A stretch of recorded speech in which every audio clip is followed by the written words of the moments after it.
Ladies and gentlemen, welcome back to the shop. Today we're going to go over the Smith and Wesson M&P 1522. More specifically, the recall or gauging issue that Smith and Wesson is having with these guns. They're having out of battery discharges, and there is some report that they have been going full auto on people. And so Smith and Wesson is for free giving out these gauges. You got to call and order one. I ordered one under. You have to have the serial number to the gun to order it, but it is free. And I use the serial number to this gun for the customer. He didn't want to do it himself. I don't know why, so he's paying me to do it.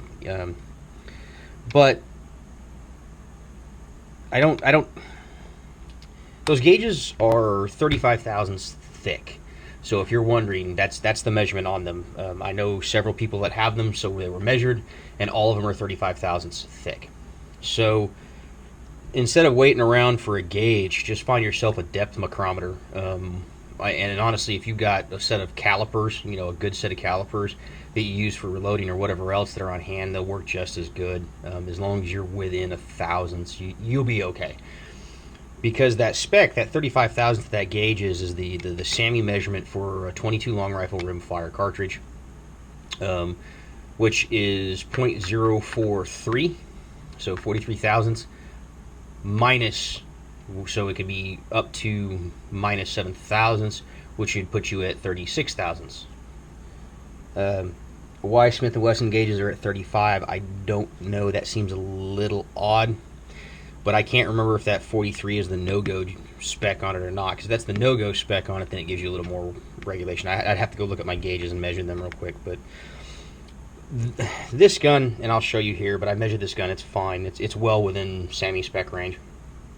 So it shouldn't have any issues. The face of the bolt is definitely deeper than 35 thousandths.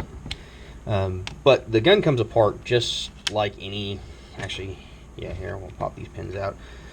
Because they're plastic, they always stick. These front takedown pins are a pain in the ass. But it comes apart upper and lower. I mean, the stock comes apart just like any other AR M4 style stock. You pull the little doodad up and it slides off. And again, the lower, everything in here comes apart just like a standard AR lower, even down to your bolt catch here. These are not, like, you can't use this on a 5.56. They're not rated for that. They won't take it. But your hammer and springs and everything else in there, they all fit the same way.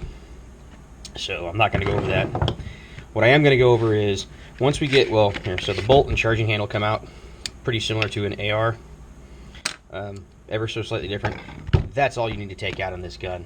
The end cap here does come off, and there's a tool that you can stick down in here and pull the barrel nut off, and then the barrel and everything else come out. But it's a big spanner wrench that's got to be stuck down inside of this. And it's just, there's nothing in here really to mess with or take out, so just don't. And what we're really going to go over here, again, is this bolt. And what I want to do is I want to pull the extractor out so that I've got clearance here for my depth mic, and measure this depth here, because that's what the gauge is doing. They're measuring this right here. This piece comes apart real easy. If you pull this guy back just a hair, there's a little notch there with that guide rod and spring. That thing comes off. Your spring, guide rod comes out this way. Your firing pin and this pin here is held in with a roll pin. And like I've said before, with roll pins, don't, unless you have to replace something, don't mess with them. There's no reason to. There's the spring and a firing pin in there, and they rarely mess up. But what we do want to concern ourselves with is getting this extractor out right now so we can measure that bolt face. So I'm using my fancy little lizard tongue fork screwdriver that I made, and that's just a cheap ass one of those giveaway screwdrivers Central Electric Supply. These guys probably aren't even in business anymore. This thing's so old. And I just took a V-file and cut notches in it, and this thing works great for springs or whatever, or catching this extractor pin and popping it out. So the extractor comes out, keep your finger there, because that's going to come, that spring and pin are going to want to launch, or detent I should say, are going to want to launch across the room. And that's all we really need to take apart there.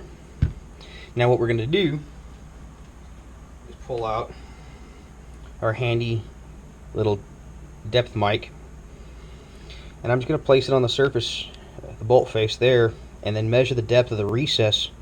And that is the recess there. That's what the rim of the 22 cartridge sits in, because the breech face of the barrel isn't recessed, so the bolt has to be. So here's what we're going to do. Measure it there. We're on, let's see, there's 0. So 1 full revolution is 25 thou. Turning it, and 15. It's stopping right on 15. I don't know if you can see that in the camera or not. If it'll focus for you here. So 25 plus 15 is 40. That's 40 thou. I mean, that's more than sufficient. I mean, that's 5 thousandths deeper than their gauge is going to say, and their gauge says as long as it's flush or deeper. If the gauge sits proud of the bolt face itself here, then it's not any good. You need to get a new bolt from Smith and Wesson. But as long as that gauge is deeper, and all the ones that I've seen were 35 thousandths their gauge, well, we've got 40 here, so it would sit underneath this. This bolt is good, nothing to worry about. But you don't have to have one of these fancy depth mics. You could use calipers.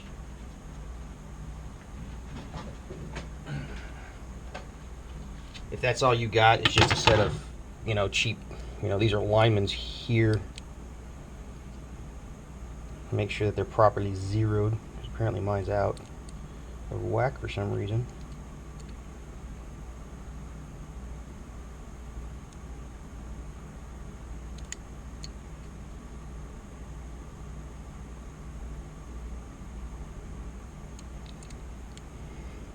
So we're on 0. And then we'll just take the back end here, and what I would do is I would just stick the tail on there and then push your deal down until it sits flush with the bolt face. And my calibrated monkey wrench says 41 and a half. Let's try that again. There could be something on my caliper too.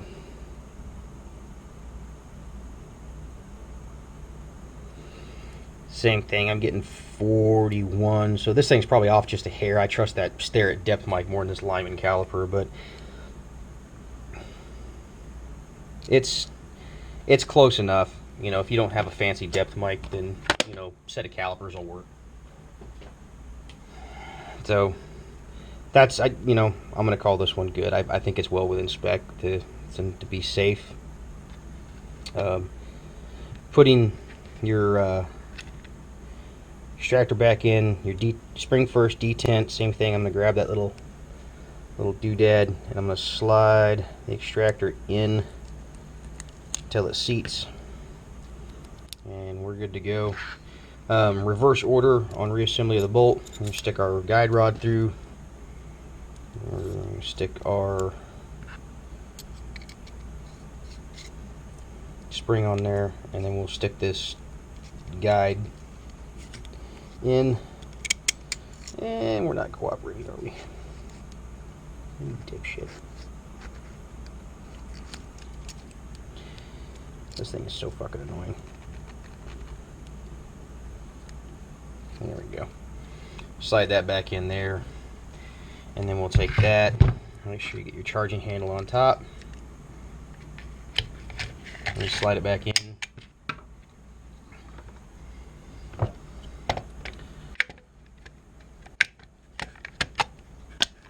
Put all that together there. Buttstock. Of course, we've got to pull the little buttstocky thingy pin all the way. Slide it on, and we're done. That's all there is to that. This video made it longer just in the explanation.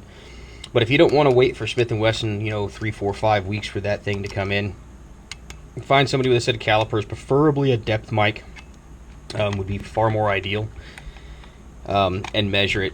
That gauge they're putting on there is only 35 thousandths. So hopefully this information, I've seen on a lot of the forums and stuff like that, people are always asking, what's the thickness of that thing, because they have calipers or depth mics and they can measure it themselves. They don't need that stupid gauge.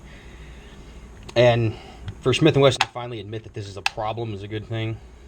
This has been going on for a while.